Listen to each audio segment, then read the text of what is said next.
Good, good. So, like what type of business do you have going on right now? Right now, it's mostly new construction. Okay, good. So, really, everything that's pending isn't closing until the fall. Yeah. But I'm just so excited to have business going. Yeah. Yeah, it's been wonderful.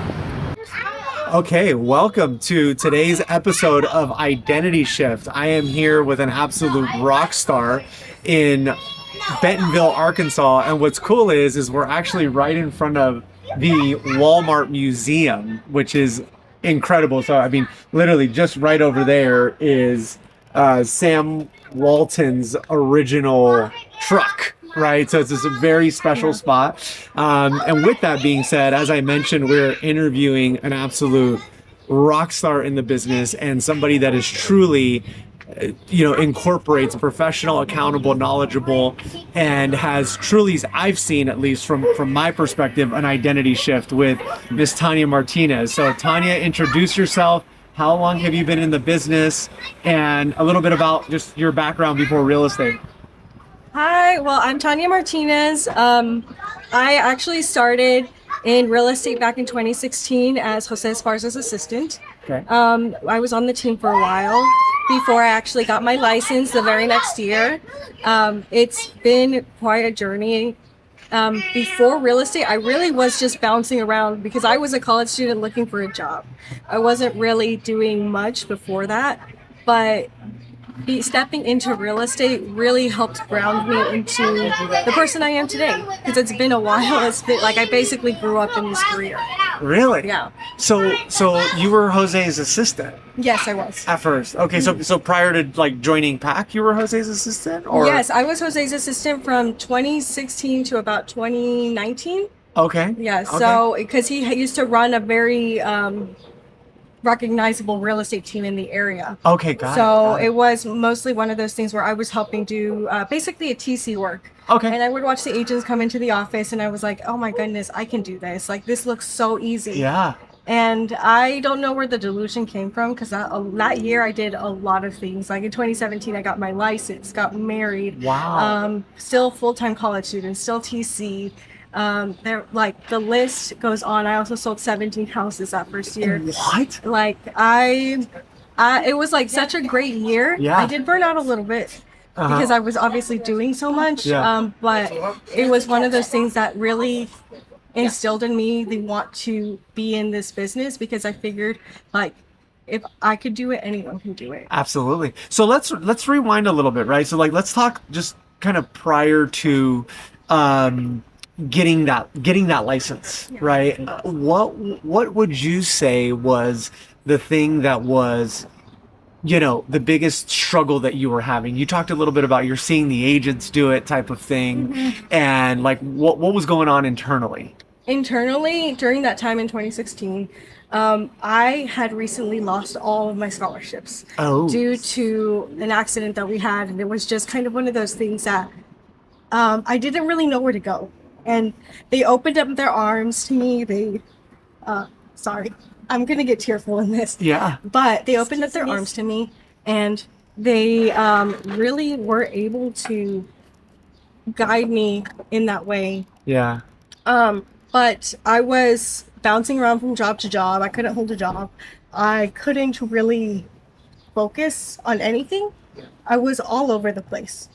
Not saying that I wasn't in a good place, because I was still in various leadership positions, like the community college, doing all of those things, but it was a really tough time. Yeah. So on the outside, you were still like in the roles that were almost leadership roles, and you're still kind of participating and doing all those things.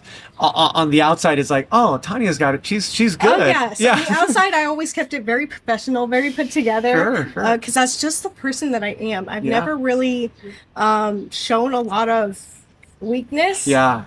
But I knew that I needed to do something to get to. At the time, it was to make my parents proud. Now it's more so to make myself proud. Yeah. And that's what really led me into real estate. Yeah. Because mind you, no one thought I was going to succeed. Right. I'm very, by nature, very shy, very Yeah. introverted. Yeah. And stepping into this has helped me become a different person. Yeah. Like the Tanya you would have met in 2016 is completely different. Wow. Even the Tanya from last year is completely different. Yeah. It's just been new iteration after iteration, getting better each time. Yeah. So, you're selling real estate now, you're with the team, prior to joining PAC, what talk to me a little bit about that. Like, so now you're introduced to PAC, and what was like, keeping you up at 3 a.m. prior to joining PAC that, then you decide, okay, you know what, I'm going to do this. Like, I'm going to join this company. Okay, so I will say that I've always had like a really steady business, Okay. but I will say the pandemic, it was just not my like year. I know a lot of agents say that they had the best years of their lives. Yeah. For me, it was completely opposite. Right. It was the sense of like I couldn't sell a house to save my life. Really? It was so bad because I was so used to the 2018 market and I just couldn't really find my footing in it. And so I actually stepped out of real estate in 2022 to work at a nonprofit. So you were selling real estate for what, at that point, 5 years or so? And then you were like, I'm not selling anything. I'm going to kind of take a step away. Interesting. Yeah. So I actually worked at a nonprofit. I only lasted about 18 months. It was a mutual letting go because at that time I was like, okay, I understood that a 9 to 5 wasn't going to be my reality. Like I couldn't do it. Yeah. And I really chose that time to lock in. Right. I really decided that was going to be, 2023 was going to be the year that I really focused on this. If not, I was going to go work at corporate. Walmart here is obviously a huge deal. Sure. And so I was like, if worst case scenario, I go and look for a job there. But I was like, no, I'm going to make this work. And around that time is when Jose and Jesus Carrion started, in a sense, pestering me about PAC. Really? Yes, Okay. because I was not going to join PAC. Really? Yes. What was that? Because obviously, like you said, and I love that you shared that, right? Like corporate wise, like Walmart is so big here, and I'm sure there's other large corporations here, Tyson, all that good stuff, JB Hunt. and JB Hunt. Yeah. So then, what was the decision factor that made you say, you know what? Fine, I'm going to get back into this thing called real estate, and talk to me about that. Well, the nonprofit really settled it for me. Okay. Because I really saw how within that nonprofit I saw a range of people. I saw people really struggling, and I saw people really making a lot of money and donating, and I decided I wanted to be on that side of like the donating. I wanted to be able to help people give back in my own way. And I knew that being in corporate was not going to allow me to do that. It was going to provide me a stable life. So you were seeing people that were winning really big and were very, let's call it, they were living an abundant lifestyle, and they were like, here you go to the organization that you were working with. Yes. And then, but you were also seeing individuals that were like maybe not in a giving mood. Yeah, they were in a survival mode. Right. And I felt like that nonprofit really, like, I could have easily gotten stuck there in survival mode. Because I realized that even though at the time, because me and my husband, let me backtrack a little bit. Sure. Yeah. We actually spent five years moving every single year to house hack. So that way we could go into a property, start investing and building our real estate portfolio. Got it. So okay. by no means were we doing bad. Yeah. We just weren't doing what I saw us capable of doing. Interesting. And so I come into the nonprofit, I see the scarcity mindset, and I feel like for a while there I was in that until I don't know what it is, but God gives me these moments in life where he just tells me to snap out of it. And that's exactly what I did I think it was early February or March of 2023. because by April, God pushed me out of that. Wow. So it's almost like identity shift time. Yes. Yeah. So you joined Pack. Yes. Talk to me about your first wins. Like, was there maybe, I don't know, maybe a client, a listing that you took, a sale, something you heard that made you say, okay, like this is a victory, and now I've got a little bit of momentum that I can really start to kind of run with. Well, it took me a while to get that momentum. Sure. Because as soon as I joined PAC, 3 months later, my dad passed away. Oh. Yes. And so, Oh my gosh. just going through that, like, really understanding where I needed to be, because I will say that PAC was exactly where I needed to be at that moment. Through the prophecy letter, like the section that you were giving out, I promise you, I was depressed. I was like on the couch doing nothing. Wow. I forced myself to listen to that talk, and you shifted my mentality into like, what would my dad want me to do? He wouldn't want me to be on the couch. He would want me to go help my family, do the things that I need to do, so that way we can really, we can really focus in and build the life that I'm after. Because I'm done playing small. Because my dad never played small. My dad was undocumented, and he owned a house. He took us to private school. He did everything that he set out to do. And so that's where I decided that I wanted to come from. And like, okay, good. He did all of this. He sacrificed so much. Now it's my turn to help my family. So I actually went the route of creating the Rev Share. Okay. And that's where I had my first big wins. Yeah. Because I was used to making sales, and I was, again, back to my steady business. Yeah. The market had shifted. It was a better time for me in the sense of like I could hold on to my business. Sure. And I started saying, okay, what's the next big challenge? The next big challenge for me was Rev Share. And I was like, I'm going to help people as much as I can. Yeah. Because I know that if one day I'm ever in a position like this, and for whatever reason, if I have to stop making sales, which I couldn't work during that time when my dad passed. Right. I was just too in it. I knew that was going to be the thing that helped me in the case that I couldn't make sales. So that's why I decided to go after Rev Share and really that's what I've been doing for the last 2 years. This year is when I've really decided to step up my transaction game. Yeah. And I promise you, like as soon as I decided that's when Gustavo and John opened up Ascend Coaching. And I took that as a sign, and I jumped in, and now here we are, and I'm having the best year of my business so far. Wow. So what and like what does that look like right now for you as far as, you know, so the thing is that I see it from both perspectives, right? I see it from the perspective of, you know, not only are you, you know, producing, which is awesome, but I also see you growing, and I see your name showing up, and I see, you know, individuals joining you, and your leadership really like coming to fruition as well. So, you know, for you, like what does that dynamic look like when you're operating in, okay, you know, I'm selling homes, but also I'm, you know, helping agents, and I'm helping them grow their business as well? Yeah. So this year I really decided that if I wasn't going to be able to help my agents grow if I didn't step out of my comfort zone. And so that's why I set a big goal for myself, 30 transactions. I've never hit it. I'm looking to do that this year. Yeah. And I'm on track right now. As of right now, I'm on track.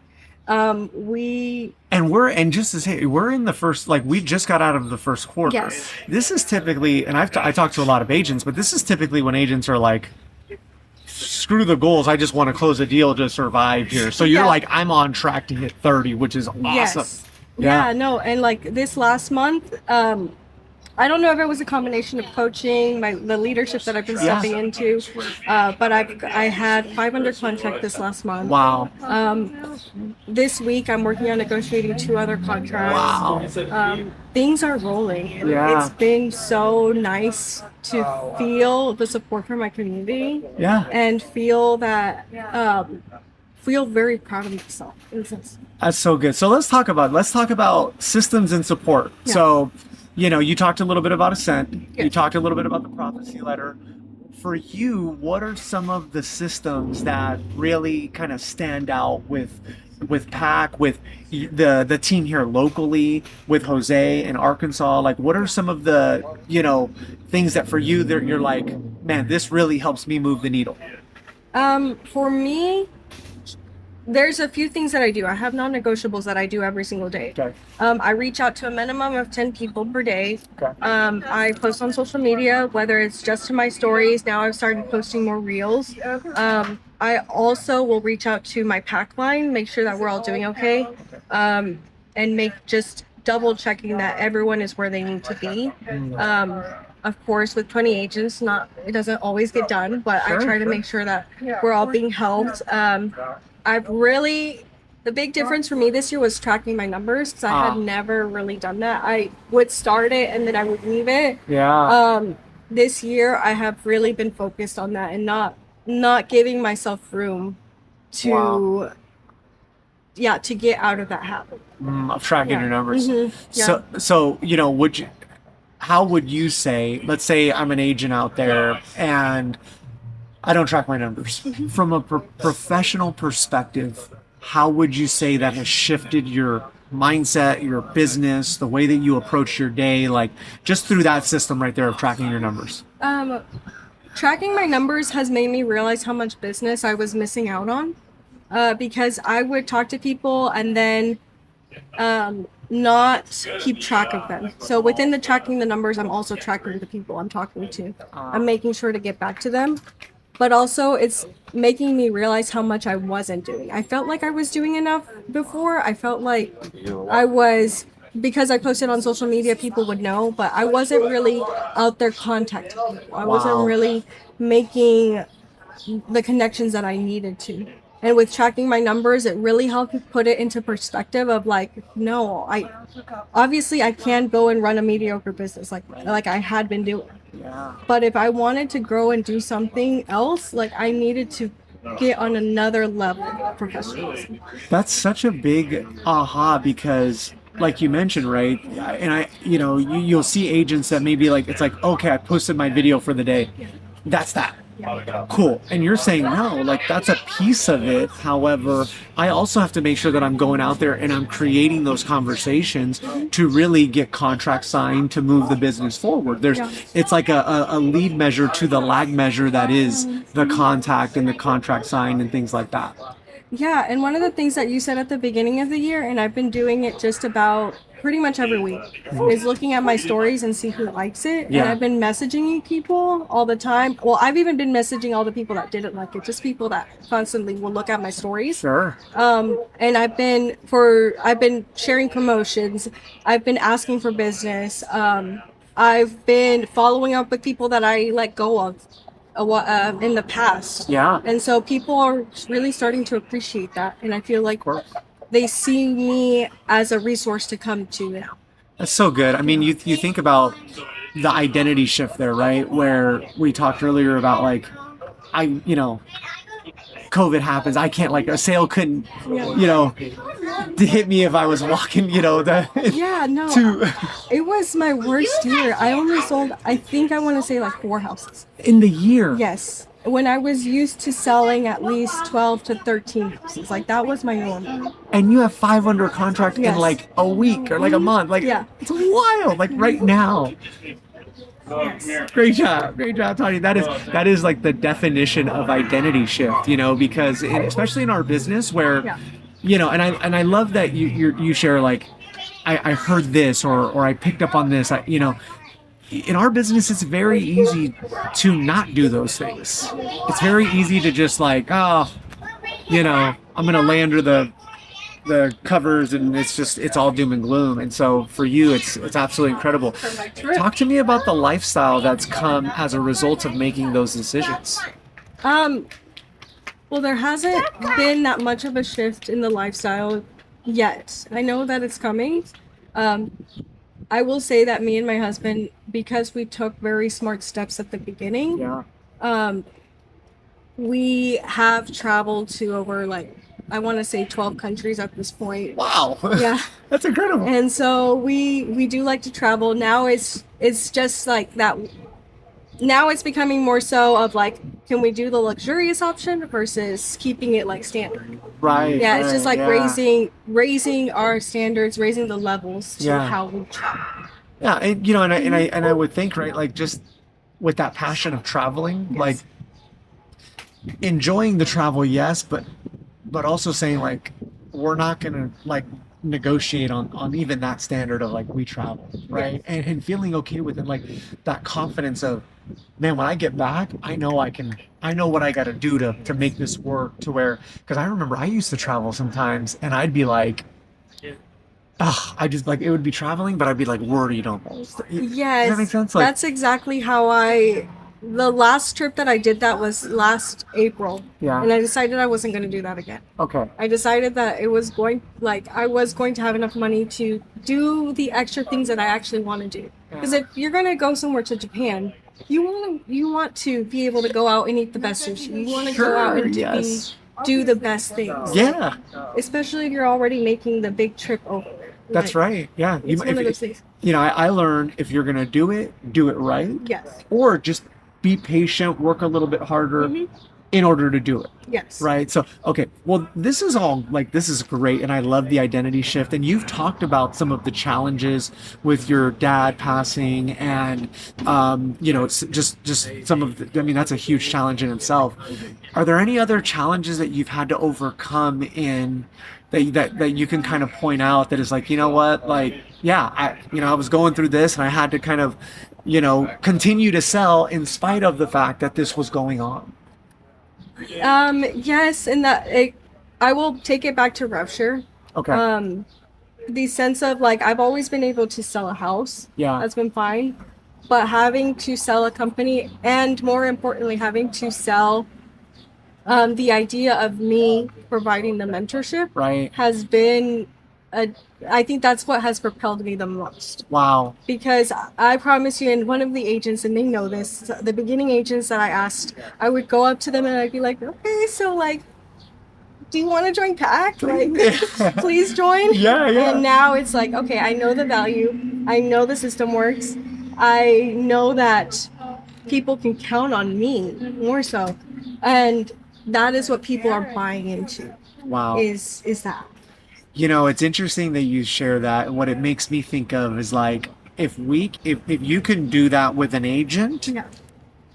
then it makes total sense as to why you're now helping 5 buyers and sellers transact. Yes. Right? It's like now I have to go out and I have to confidently share with this agent, yes, the company's value proposition, but really it's your value proposition as well. Because I'm a big believer it's in that relationship that they're really buying into, you know? Yes. And then you translate that into, buyers and sellers, you're working in multiples now. You're working, 5 at a time because you have that leadership. And that is just so cool. Yeah, because before I used to say like for college I could only take 3 classes. For transactions I could only handle 3 transactions Wow. at a time. Wow. And now to see the shift, and it's been such a short time. Yeah. In like the last 3 years, I can't, like everyone notices it's a completely different person. I'm no longer a people pleaser. I'm no longer like a pushover. Yeah. It's very much a difference of like I know where I stand now. Yeah. And before I was unconfident to say that I was going to do something. Like I would say I was going to do it, and then as soon as it got hard, I would stop. Oof, so good. Yes. What you just shared is so powerful because so often in this business we walk around. It's something that I've had to learn as well as like the good little boy or the good little girl, Yes. right? Like, yeah. Like it's almost like we're confident and we're portraying this confidence, but we're walking around on eggshells a little bit.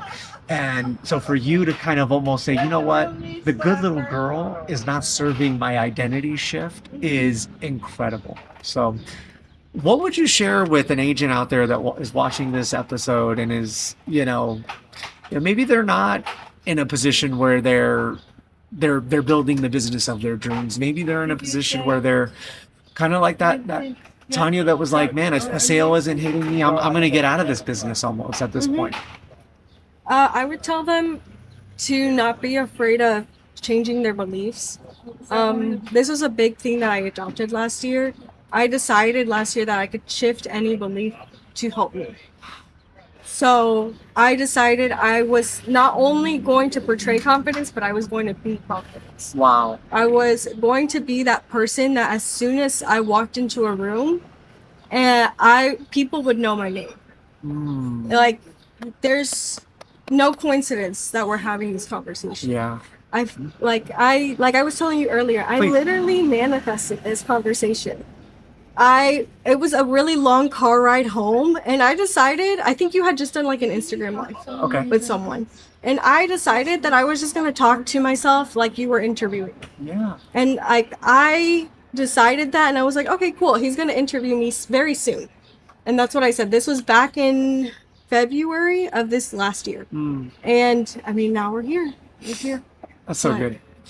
It is so good. I mean, that is the best advice you could give to anybody. That is so good. You know, this episode of Identity Shift has been absolutely incredible. And how can people reach out to you? How can people find you? You know, maybe social channels, refer you business if they're a realtor out there that's watching. Yeah, so if you want to follow me on Instagram, that's where I'm most active at Invest with Tania. I'm also a little bit on YouTube, so if you want to go check out some videos there as well, same handle. But yeah, you guys can also come visit me in Bentonville, Arkansas if you want to. Yeah, awesome. Well, thank you so much for tuning into this episode of Identity Shift. This has been an absolute powerful one, a game changer for myself as well. I learned a ton. Make sure that you subscribe for more content like this to the channel, and stay tuned. But this is one that you're going to want to record and hold and just keep in the back pocket because it was beautiful. So thank you so much, Tania. Yes, thank you so much. Awesome.